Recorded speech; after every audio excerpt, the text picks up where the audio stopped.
Bristol is known for being a beautiful, progressive city and the heart of the southwest of England. But the city has a dark past. From the late 17th century, Bristol was deeply involved in the transatlantic slave trade. It is estimated that over 500,000 Africans were brought into slavery by the Bristolian slave traders. At the centre of this was an organisation set up to support the city's sea merchants, the Society of Merchant Venturers. In 1698, they successfully lobbied Parliament to open up the slave trade in Bristol. At its peak, a quarter of the society's members were directly involved in the slave trade. During a Black Lives Matter protest in 2020, the people of Bristol brought down a statue of Edward Colston, one of the society's most prominent members. He was involved in the enslaving of 84,000 Africans, and until recently, he had been honoured.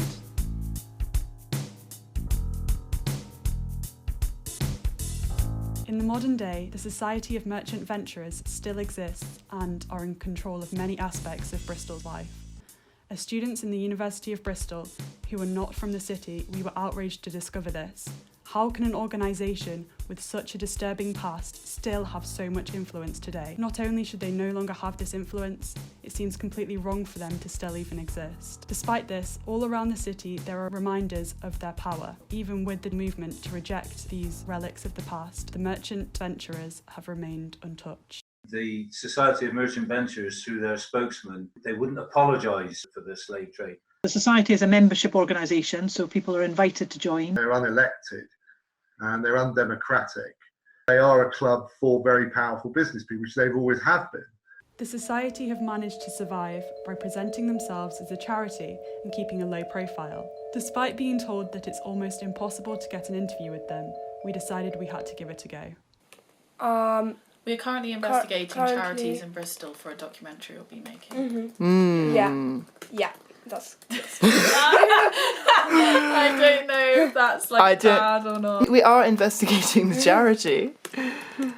I didn't think that they would get back to us if we explained the exact purpose of our documentary. So we're going to send them this little email. and we were saying that we'd ask them about their charity work, which is... It's a half line, but whatever. So send. Send. In the last 20 years, Bristol has established itself as an increasingly diverse and forward-thinking city. There have been many changes in the attitudes of Bristolians since people have started to acknowledge and take responsibility for its problematic past. And we witness the signs of this all over the city.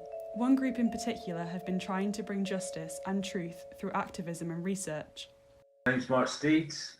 I'm a member of Bristol Radical History Group, and I have been so since 2006. I was one of the founders of Bristol Radical History Group, and which was sort of founded at the end of 2005. Just to say, we've done about 500 events since 2006, and we've published about 50, nearly 60 publications now. And we were the historians who did the work on the involvement and Edward Colston's involvement and organisation of the transatlantic slave trade in the 17th century, what we know. Historically, we know, for example, that some of their members control the port of Bristol, and the merchant venturers always controlled the port of Bristol, or attempted to control the port of Bristol. So these are not like, sort of a nice bunch of people who want to do a bit of charity work. They are very powerful people locally in terms of their economic and political links. And also the organisation has its fingers in a lot of pies. Both universities, they have significant control over. And they also, through the Ventures Trust, control 8 schools. We all know about the Society of Merchant Venturers' history with the slave trade, but do you think that the society themselves have appropriately addressed and acknowledged their involvement in the slave trade? But this was the official statement from Darcy Parks. This is 2007, was it? End of 2006, beginning of 2007. He said, "We all regret that the slave trade happened. Slavery was a trade in which all of Bristol was involved in. But we believe an apology is totally meaningless." In 2020, the Society of Merchant Venturers released this statement on their website, on which they were heavily criticised. The lack of any promise to act towards actual improvement in the future shows the shallow nature of the statement. Let's put it this way, they've had to be pushed, forced into a position where they've had to say things. So that's continuing right up until now. So my name is Caroline Duckworth. I'm what's called the Treasurer of the Society of Merchant Venturers. To our surprise, the Society of Merchant Venturers did agree for us to interview them, and the Treasurer demonstrated the same attitude during our conversation. In regard of the current events, has your society donated to the Black Lives Matter movement?